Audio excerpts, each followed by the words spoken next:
Some games take time to gain recognition. Factors like unfavorable reviews, timing of release, or inadequate promotion can contribute to this. However, these reasons don't diminish their value or quality. On the contrary, many of these games are hidden gems waiting to be discovered. Hey guys, it's Andy, and today on Super Jump Reviews, 5 underrated games you must play this generation. Starting off with number 5 is Terminator Resistance. Since I'm a huge fan of the franchise, I was super hyped to jump into the latest Terminator game. And even though I've been let down by the previous game, I still had high hopes. So, is it any good? Well, it depends on who you ask. If you're not really into Terminator stuff, you might not care. But for hardcore fans like me, it was a total blast. It's like a love letter to the movies. The game nails the vibe and atmosphere of the films perfectly, especially T2. It really feels like you're wandering around in a post-apocalyptic nightmare. And the soundtrack, oh my god, it totally sets the mood. It has that nightmarish feel to it. You know how the first movie felt almost like a horror movie at times? Yeah, it's kinda like that, just dark and creepy. I'll admit the game isn't perfect, the shooting is okay at best. There's nothing revolutionary about it, but then again, we've been playing first-person shooters for decades now, so how different can this one be? The enemy AI is dumb as attack, and the weapon upgrade system leaves a lot to be desired. A lot to be desired. You know, I've always wanted to say that in my reviews, but never knew when to do it.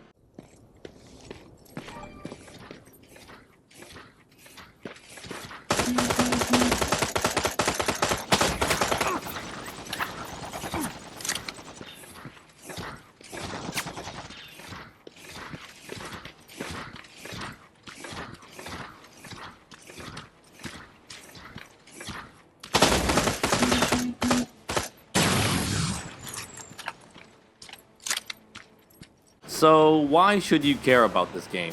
Well, for one thing, it's a Terminator game, and a decent one at that. But the big question is, how often do we get Terminator games? Sure, it could have used more types of enemies, especially more T-800 models, but for Terminator fanatics like me, Resistance is a dream come true. It might not have won over the critics, but for us fans, it's gonna be one of those cult classics we talk about for years to come. And number 4 is Ghostwire Tokyo. Playing this game makes me want to visit Japan so bad. Did you guys know it's my lifelong dream to travel to Japan? Yep, now you know. Ghostwire Tokyo is set in a fictionalized interpretation of Tokyo, Japan, where the streets are overrun by supernatural entities. You play as Akito, who was fatally injured in a car crash, but has been given special abilities that allow him to use mystical hand gestures to battle Japanese ghosts and spirits. If you're into that kind of supernatural action, then Ghostwire Tokyo might just be what you're looking for. The gameplay is structured like many other open world titles I've played in the past. Main objectives and side missions are scattered across the map, with more areas opening up by cleansing Torii gates and learning new hand gestures through a skill tree. Every time I say hand gestures, I think of the middle finger for some reason. What sets Ghostwire Tokyo apart, I think, is the tone and presentation. It's got this eerie and unsettling vibe that you don't see often in Western games. You can tell the developers took inspiration from open world game design, but put their own spin on things, creating a weird, cool, and sometimes clumsy experience.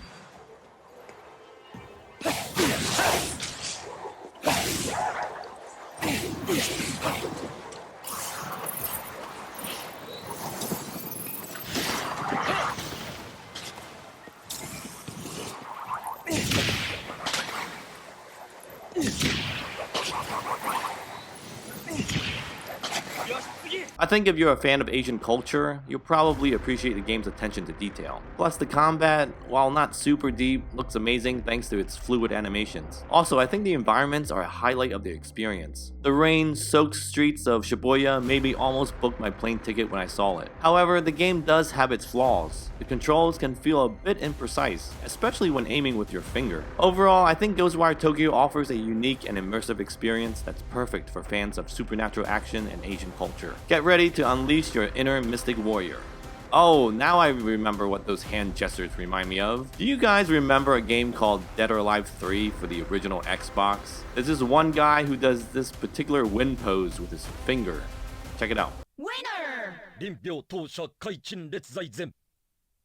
And number 3 is Wanted Dead. Alright, let's dive into what bugs me about this game. The shooting. Wanted Dead pitches itself as a mix of hack and slash and third-person shooter, but in reality, it feels like it's still in beta. The shooting mechanics clash with the melee combat, throwing off the whole experience. It's like they added shooting as an afterthought, and you can tell. It just doesn't blend at all with the combat. The game just seems confused about its identity. It's like the developers wanted to cater to two different fan bases, the Ninja Gaiden fans and the Gears of War fans. Trying to balance the two mechanics just doesn't work. I often found myself enjoying one aspect of the game only to be annoyed a few seconds later, and it's mainly due to the third-person shooting. I'm sorry, but it just sucks ass.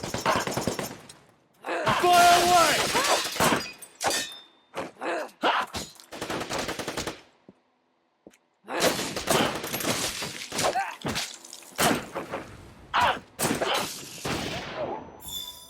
It just doesn't work. The aiming feels clumsy, and the cover system is an effing mess. Plus, enemies are bullet sponges, making shooting feel pointless. Honestly, you're better off just running up to the guy and using your katana. It's quicker, and you'll save bullets in the process.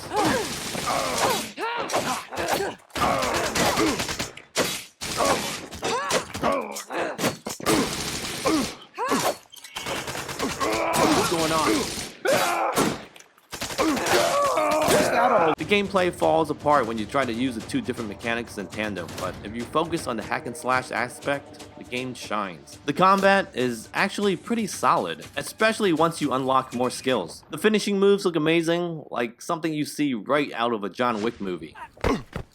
Although I think they could have used a bit more gore. Visually, it's not groundbreaking, but it's colorful and entertaining enough. Overall, Wanted Dead is for a niche audience who loves hack and slash action, quirky humor, and retro vibes. If you're into that Japanese stuff, you might dig it. The game gives off a very underground feel, almost like it's meant for certain people with very specific gaming tastes. You know how there are some games that you think are awful, but for some reason have a dedicated group of people that play it? This is that game. But if you're looking for mass market appeal or top tier graphics, this ain't it.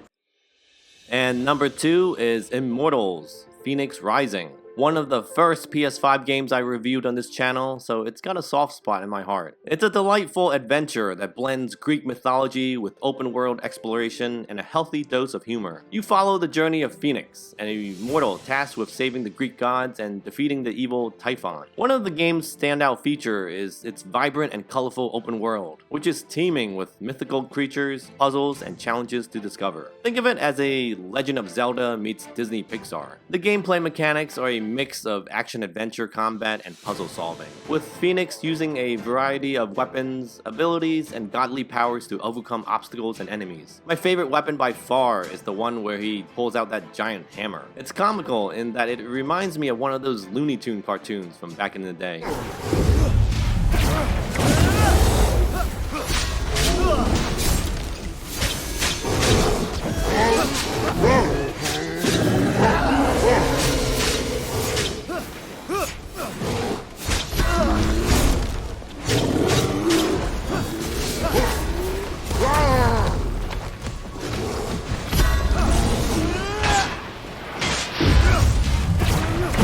The combat is fast-paced and satisfying, with a focus on timing and strategy, while puzzles range from simple environmental challenges to where the F did I go moments. I think what sets Immortals apart is its lighthearted tone and cheeky humor. The banter between the gods and the quirky character designs add charm and personality to the experience. Looking back at it now, I can't think of one reason why the game wasn't more recognized, other than the fact that it was a new IP with an unknown lead character. Had they called this game something else, it probably would have done better commercially. Whether you're a fan of Greek mythology or just looking for a fun and entertaining adventure, Immortals: Fenyx Rising is definitely worth checking out.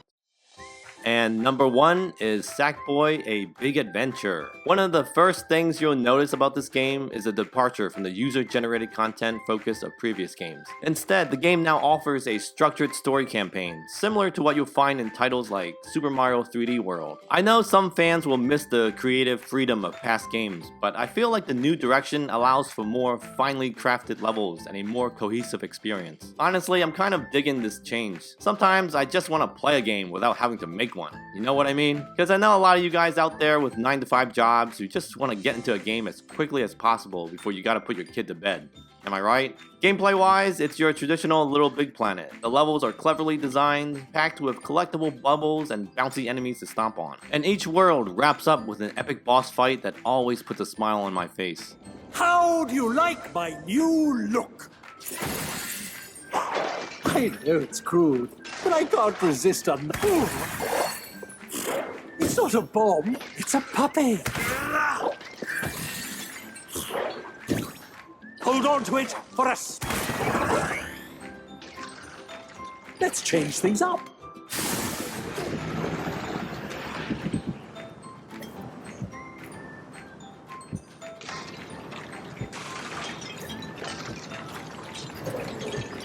Oh, that's it. Who knew sack folk could cause so much trouble? Not me!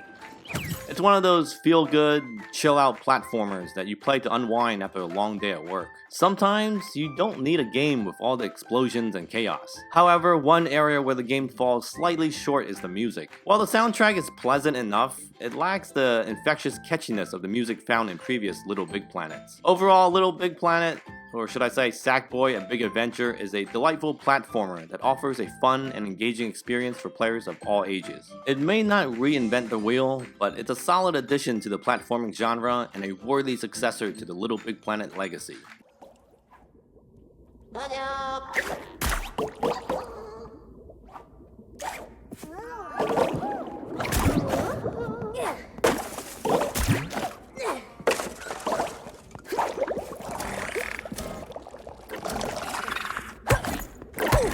Here's an honorable mention I'd like to share. Unlike typical open-world third-person action-adventure games, No More Heroes 3 breaks the mold by focusing less on exploration and more on fast-paced mission-to-mission progression. You complete missions to earn money, which you then use to enter ranked battles against the game's 10 bosses. And that's pretty much it. Hey! What's wrong? Raspberry! Double kill. Transform! There! Strawberry! Right on. Raspberry! Double kill. Aside from the main missions, there are optional volunteer missions, basically side quests, which involve various tasks like running errands or participating in bike races. But I think what sets No More Heroes 3 apart is its exceptional combat and storytelling. Through clever parodies of pop culture and humorous mechanics like fixing clogged toilets to maintain the city's sanitation, the game keeps you engaged and entertained. The combat, I have to say, is quite enjoyable, with fluid and addictive gameplay centered around parries, counters, and quick-time events. The game's style and attitude shine through as you shout obscenities while delivering devastating blows with your katana. Screw Crusher Dead Kick! Strawberry! Right on. Raspberry! Double kill. Blueberry! Triple kill.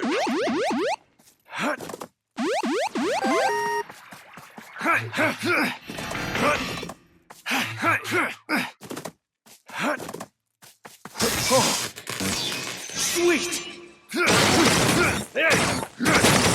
Visually, it's not the most graphically advanced looking game this generation, but the stylish art design compensates for any shortcomings. If you played this on Nintendo Switch, you'll be happy to know the PS5 port improves the experience with smoother frame rates and updated visuals. But perhaps the most refreshing aspect of No More Heroes 3 is its emphasis on gameplay over cutscenes. In an era where many AAA games prioritize cinematic storytelling, this game harkens back to a time when playing was the focus, not watching. It's a reminder that a game doesn't need a movie-like narrative to be great. And that's all for today, guys. If you liked the video, check out the one on the screen right now. It's kind of similar to the one you just watched. I'm Andy. You can follow me on Twitter at AndyTalkGames.